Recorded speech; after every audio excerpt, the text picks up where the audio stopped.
the season finale of Inside Brush Country Sports, brought to you by South Texas Orthopedics. I'm Chris Filateo, the sports editor here at the Pleasanton Express.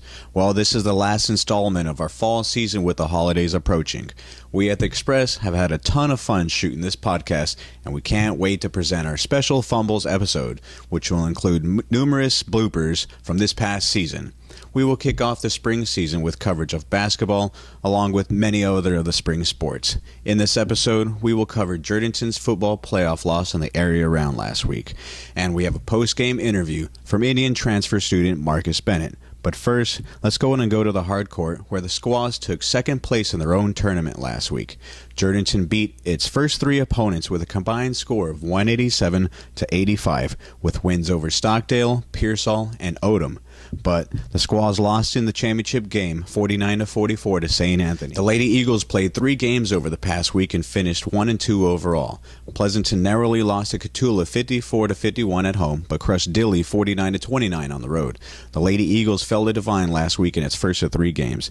In Charlotte, the Trojanettes placed third in the Freer tournament with a 3-2 mark. In Tilden, the Cowboys were victorious over Dilley 65-45 in their season opener, and the Cowgirls wrangled Charlotte 32-21 last week on the road. Now let's break down Jourdington's 51-6 loss to Hallettsville last week in Seguin. Then we will hear what Indian defender Marcus Bennett had to say about his experience playing South Texas football.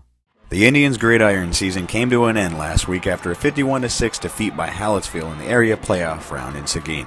Jourdington scrambled early, trying to remedy its mistakes with penalties. The Brahmas jumped out to a 21-0 lead after the first quarter and reached pay dirt once more before halftime to lead 28-0.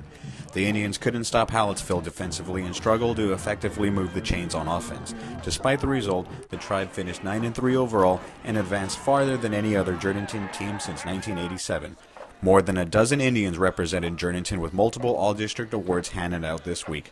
Congrats to Jourdington on a fine season on the gridiron.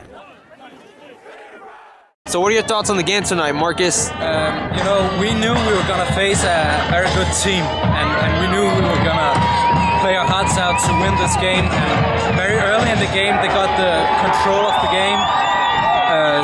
So everybody started to playing with their heads down, but we fought back, and I think we gave them some competition.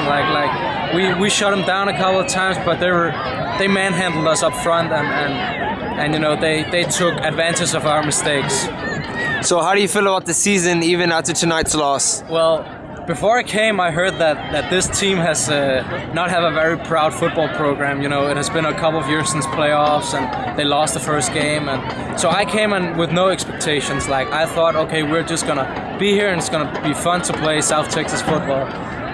But as we kept playing and stuff and started winning a lot of games, people started to think that we could go far this year. So I think this season has been terrific. These guys right here, they really control this team, and everybody's like a brother to each other. Everybody treat each other like family, and that is why we stand here with a lot of clothes on in winter and still playing. But we're not good enough. Hempstead showed us that or Hallettsville showed us that we're not good enough to play against them. But it's a good team, and it's just not good enough this year. So how was your experience playing South Texas football? I came and just hoped to make the team, be a varsity player and get the experience of playing here. But when I started to play and start on the field, expectations get higher. And of course I wanted to help this team as much as I could. And just South Texas football is something very different, with cheerleaders, a band, several thousand people watching your games. I've never tried that before, and I get a rush every time, and that is just perfect. Alrighty, thank you for your time. You're welcome. Don't forget to follow us on Twitter for the latest scores of your favorite area teams at PE1909. You can join the conversation at #MyBCSports. Well, that's it for this week's episode of Inside Brush Country Sports. I'd like to thank you for watching at home or wherever you may be. We also want to extend our gratitude to South Texas Orthopedics. Don't forget to stay tuned for our special Fumbles episode in December. Signing off, I'm Chris Filateo, and happy holidays.